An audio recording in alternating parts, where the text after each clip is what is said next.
안녕하세요. 경제도우미입니다. 오늘은 경제 용어 모음 시간입니다. 자, 출발할까요? 연말정산 Year-end Tax Settlement. 연말정산은 연말에 한 해 동안 납부한 세금을 정산하여 과부족을 계산하는 과정을 의미합니다. 이는 납세자가 세금 환급을 받거나 추가 납부를 해야 하는지를 결정합니다. 예를 들어 근로소득자가 연말정산을 통해 세금 봉제를 받으면 환급을 받을 수 있습니다. 이는 개인의 세금 부담을 조정하고 세금 봉제를 받을 수 있는 기회를 제공합니다. 연준 Federal Reserve Fed 연준은 미국의 중앙은행 시스템을 의미하며 통화 정책을 통해 경제 안정과 성장, 고용 촉진을 목표로 합니다. 예를 들어 연준이 금리를 조정하거나 국채를 매입하여 경제를 조절하는 것이 이에 해당합니다. 연준의 정책 결정은 글로벌 금융시장에 큰 영향을 미칩니다. 영업이익 Operating Profit. 영업이익은 기업의 주요 영업활동에서 발생한 수익에서 운영비용을 뺀 금액을 의미합니다. 이는 기업의 기본적인 수익성을 평가하는 데 중요합니다. 예를 들어 제품 판매로 인한 수익에서 생산 비용과 운영비용을 뺀 금액이 영업이익입니다. 이는 기업의 경영 효율성을 나타내는 지표입니다. 영업활동 현금 흐름 Operating Cash Flow. 영업활동 현금 흐름은 기업의 주요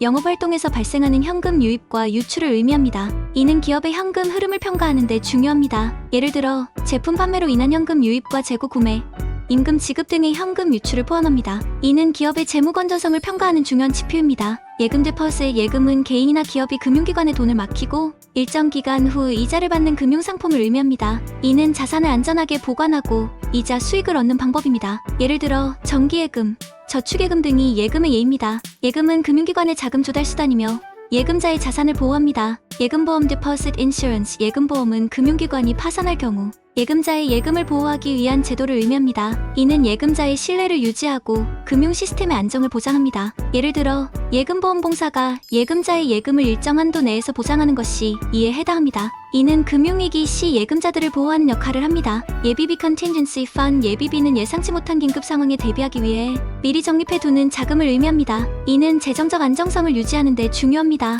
예를 들어 정부나 기업이 자연재해, 경제, 위기 등 예기치 못한 상황에 대비하기 위해 마련한 자금이 예비비입니다. 이는 긴급 상황에서의 신속한 대응을 가능하게 합니다. 오버나이트 금리 Overnight Rate. 오버나이트 금리는 금융기관 간에 하루 동안 자금을 빌려주고 빌리는 데 적용되는 금리를 의미합니다. 이는 단기 자금 시장의 중요한 지표입니다. 예를 들어 중앙은행이 오버나이트 금리를 조정하여 통화 정책을 시행합니다. 이는 금융기관의 유동성 관리와 시장 금리 형성에 중요한 역할을 합니다. 오프쇼어. 금융 offshore finance. 오프쇼어 금융은 특정 국가의 규제를 받지 않는 지역에서 이루어지는 금융활동을 의미합니다. 이는 세금 혜택과 규제 완화를 목적으로 합니다. 예를 들어 케이맨 제도나 스위스와 같은 지역에서 이루어지는 금융거래가 오프쇼어 금융에 해당합니다. 이는 다국적 기업과 고액 자산가들이 선호하는 금융 방식입니다. 완전 고용 Full Employment. 완전 고용은 경제에서 실업자가 거의 없는 상태를 의미합니다. 이는 모든 노동자가 원하는 직업을 가질 수 있는 이상적인 상태입니다. 예를 들어 실업률이 3% 이하로 유지되는 상황이 완전 고용에 해당합니다. 이는 경제의 건강 상태를 나타내며